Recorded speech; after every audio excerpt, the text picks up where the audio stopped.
So I'm here with Josh Gumbley, who's standing for Director of Representation. So talking about your experience, you've never sat on the council, you've never sat on the SRC or the SSC, you've also never been a president, and so both Jack and Fallon can claim to have done both of those things. What experience do you have that makes you think you're prepared to be DoRep? I'm really glad you asked that, actually, because it's something that I believe is a really important message that I want to get out there, which is that no, I absolutely haven't done those things. But what I have done is I've worked as a senior student in Hall, and that's quite a difficult position to tie down. The position itself differs between all different halls about what their actual responsibilities as a senior student are. So very quickly, I come into contact and represent students every single day in my job.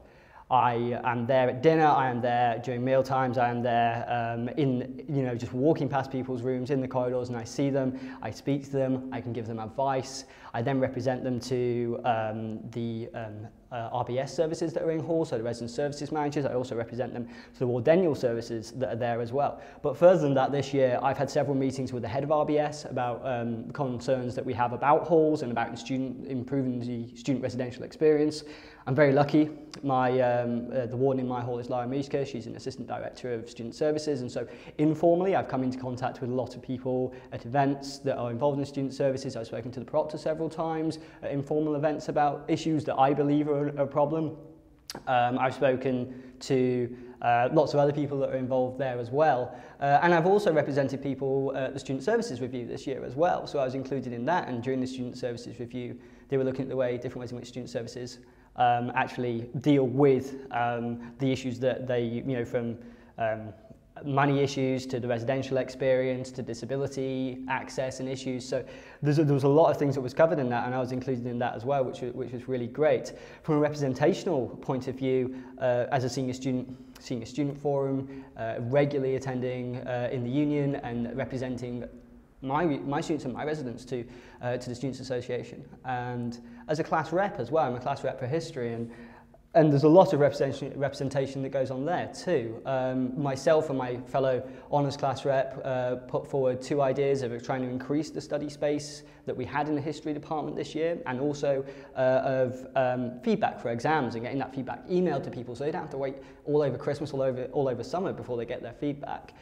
For what is probably going to be at least 50% of their overall mark, and those were issues that we pushed and we got passed, and that they are now trialling out in the history department, and that's really good. So you're right, I don't have that experience on councils, but taking part in those SSCC meetings as well, and also the committee in my hall is a large committee. We're talking 16 people. It's the largest committee, I believe, out of all the halls. I chair that committee. It works very effectively. It works very well. It is organised under a constitution in the same way that the Students' Association is. So I feel like I have the relevant experience to go into this and still be able to do my job well. So your manifesto has a lot of nice words going against this increase of student numbers that we've found out about in the last couple of weeks. You say the university should have a fundamental principle to constantly work to improve education that it offers to students. But what real policies do you actually have to counter this increase in student numbers and prevent it from happening? It depends whether we want to expand or not. That's the main question. Whether you want to expand or not, you still come down to looking at, are we putting the students first now? And I don't believe that we are. If we want to expand, that is, as a university, that's absolutely fine. But before we do that, we have to get our house in order. And at the moment, I don't believe it's in order at all. We're not providing students with the study space that they need. I mean, it's not within my remit, but the housing situation is appalling at the moment as well. And if you want to actually be able to expand, I don't see a problem with expanding, but you have to make sure that the facilities are existing for your existing students before you can do that. So we have to work on that first. That must be the university's priority, not expansion. So presumably you fully support the library redevelopment that's... Absolutely, absolutely. Although I would like to say on the point of the library redevelopment, reading Andre's report from the AGM, it's very interesting what the university has said there is that bearing in mind budget and the plans being passed, they're going to increase the library by 300 seats. What we still want to know is we need more clarity on this.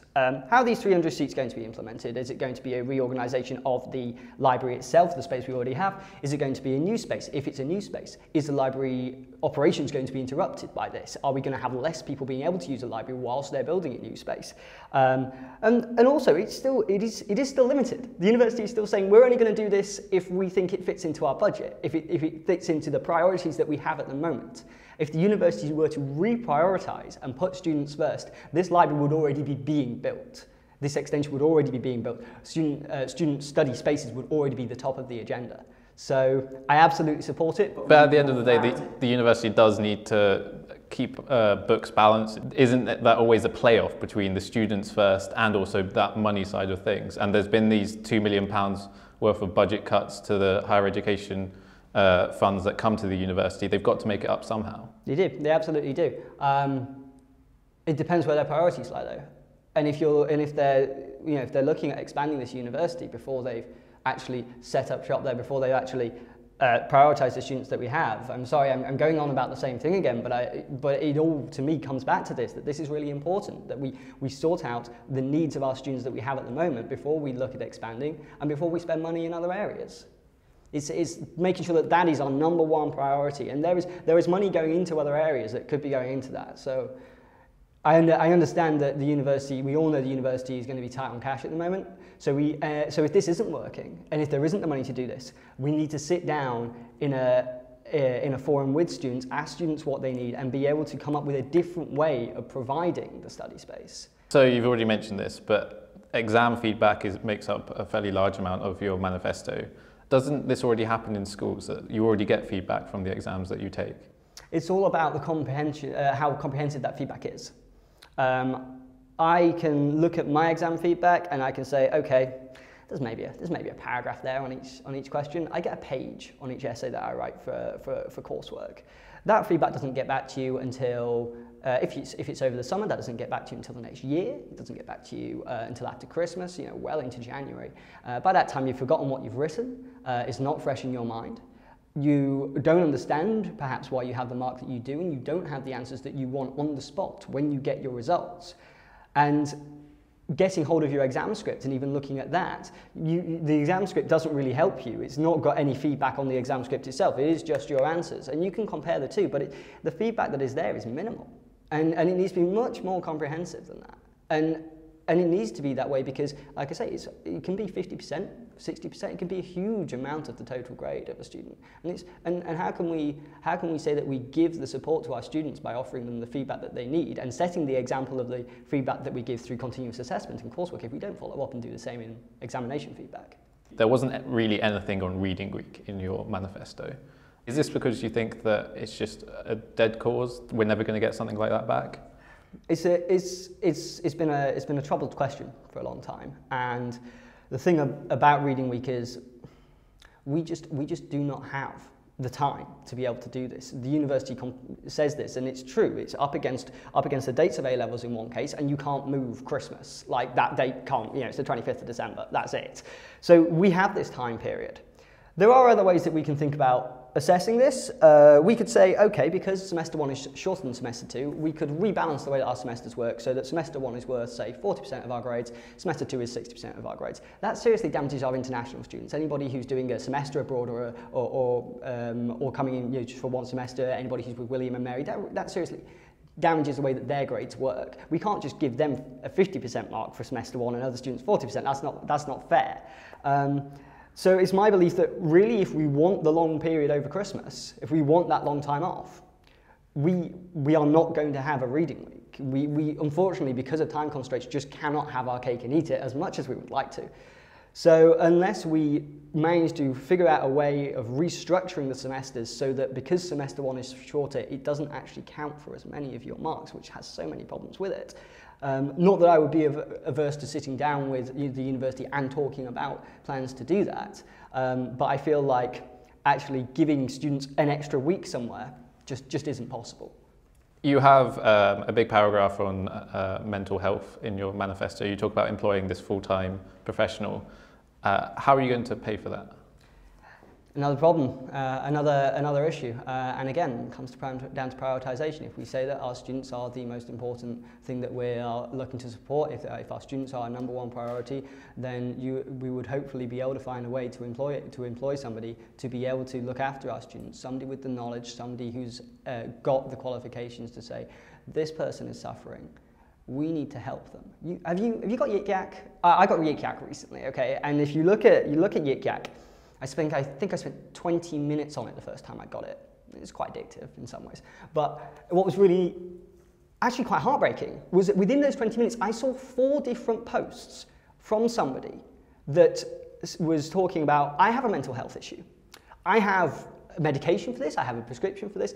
I do not feel, and I'm just staring into space. I can't do my work. I do not feel comfortable going and asking for an extension because I've already been through this with my school and they think it's sorted, and it's just not. But they don't have the support there, because going up to a school, going up to anybody and saying, I suffer from mental health issues is such a to do. So you think the current system is broken? I don't think it's broken. I think it can be improved. I think it can be really supported by a full-time member of staff. And yes, it will cost us money. You don't get things for free, but it is so important to be able to do. We need to find the budget for that, because we need a full-time member of staff who has the authority to go to a school and say, this person is suffering. I have the qualifications to tell you this person is categorically suffering. They cannot do the work that you are asking them to do, and it is completely wrong for the university, for departments to say, sorry, you missed a couple of deadlines. It sucks to be you.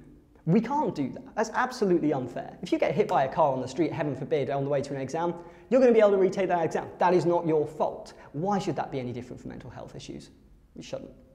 Well, Josh Gumbley, thank you very much for the interview. Good luck with campaigning. Thank you.